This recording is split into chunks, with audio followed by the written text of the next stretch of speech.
So good morning, everyone. Welcome to week 7 of our EPI course.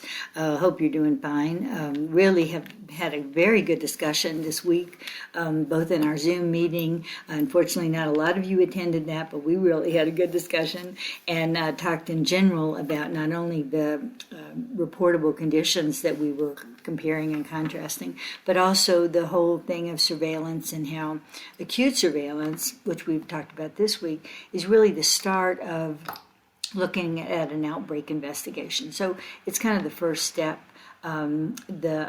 We talked a lot in our Zoom meeting, and I hope everyone is fairly clear now, having read the readings, about active versus passive surveillance, both important tools in epidemiology. Passive is what we're really talking about here. So it's where the health provider voluntarily, although it is mandatory, reports on occurrences of acute illness and acute injury, things that are, kind of unknown, novel infections and that kind of thing, certainly bioterrorism, animal bites. I mean, all these things are data that is collected by the health service, and both at the state and the national level. As your book really has a very nice discussion of this in chapter 3 about active and passive surveillance, and talks about the reasons and how important it is to collect this data, but what the disadvantages are of passive surveillance. It's certainly, an important kind of safety net to have in place for epidemiologic data, but it's very dependent on the provider doing the reports and everybody kind of keeping up this level of data collection. But it's all that said, it's still a really good source of, in general, good data. In the developing world, it just varies tremendously. We talked a little on our Zoom meeting about, read accounts of how people were transmitting information about Ebola outbreaks and cases in villages and that kind of thing using their phone. I mean, there just isn't an overall system in place in much of the developing world, and of course that's quite a problem for gathering this data. And your book even mentions that usually, and that because of that, WHO, the World Health Organization, and various other organizations mount a team and go to these kind of places so that to where these epidemic and pandemic origins are, so that we can get good data and, of course, manage the problem right there locally.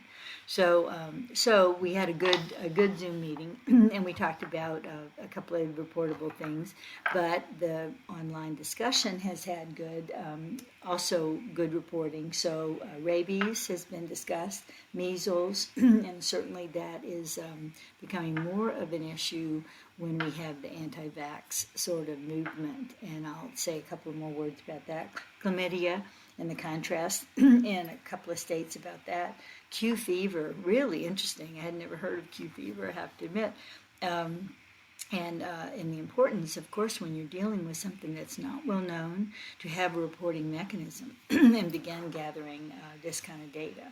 And I'd liken that, just for your own information, to plague. And, we really have still some instances of that transmitted by rodents, also in barns and that kind of thing, where things might sit for a while and then the dust is inhaled.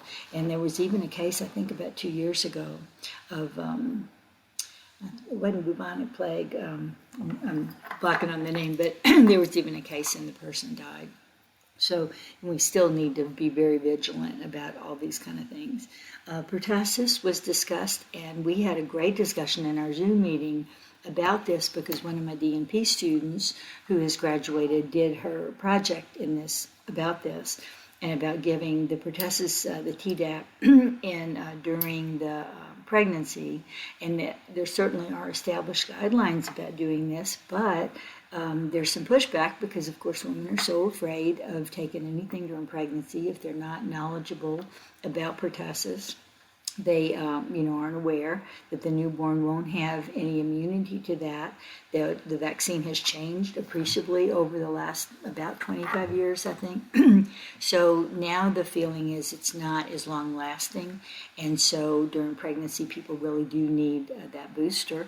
And also those who are going to come in contact with that newborn, many of us received the DPTs as children and had the full series, but now are advanced in age and are no longer have the high levels of immunity, so can be a source of infection for that newborn, and that they don't start that series till 4 months or so, so they don't have protection unless they get it from the maternal antibodies.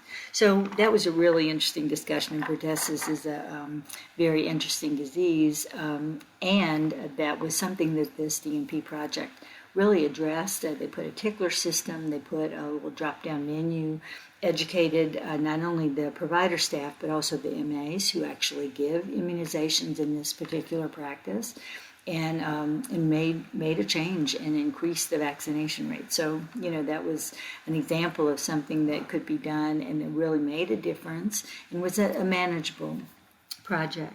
Also talked about West Nile, and of course that's an important illness. As the post talks about, usually relatively mild, usually people recover, has some very adverse complications. And of all things, my neighbor's husband had West Nile and was severely ill. And, even now has, is fine and functional, but even has a little bit of leftover kind of adverse reaction. So this is nothing to, be complacent about. And then varicella, certainly also another disease that we can immunize against, but there are elements in the population who do not have immunity, and the differences in reporting about varicella. So there were some really good kind of a little bit off comments about the anti-vax movement, why that's taken such hold. I mean, it was based on spurious research that's been debunked, but it's very hard to clear the public's head about things like that. And then when, unfortunately, some prominent people, Hollywood stars and that kind of thing, jumped on that bandwagon, it really became its own deal. And as was said, Colorado, many states have various laws about this, but Colorado, unfortunately, allows for very open exemption. So all the parent has to do is say they don't wish it, they don't have to give religious reasons or really any reason. So the law last year was just to make it mandatory that a parent had to go and in writing go to the public health department and make their statement that they did not wish to receive immunizations for their child.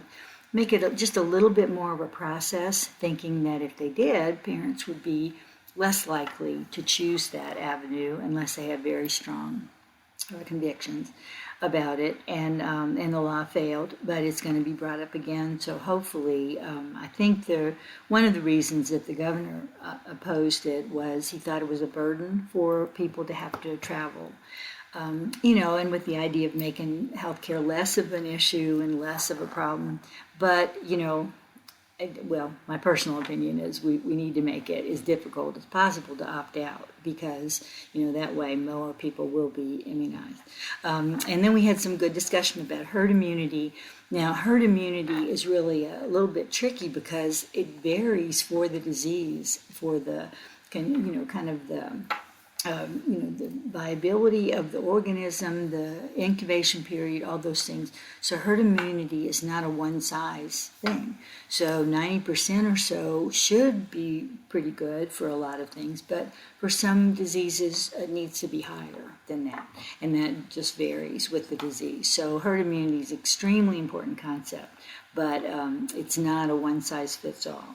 And I don't think the average individual who's not a health person has an understanding of herd immunity, so they're just not cognizant of the fact that when they choose, because of whatever their conviction is, to not immunize their child, they're really putting the population at risk, and particularly people who then can't have immunization, like an infant too young, a disabled person, somebody with an immune problem, and that's not just cancer, of course, all things like transplant patients, all of those things.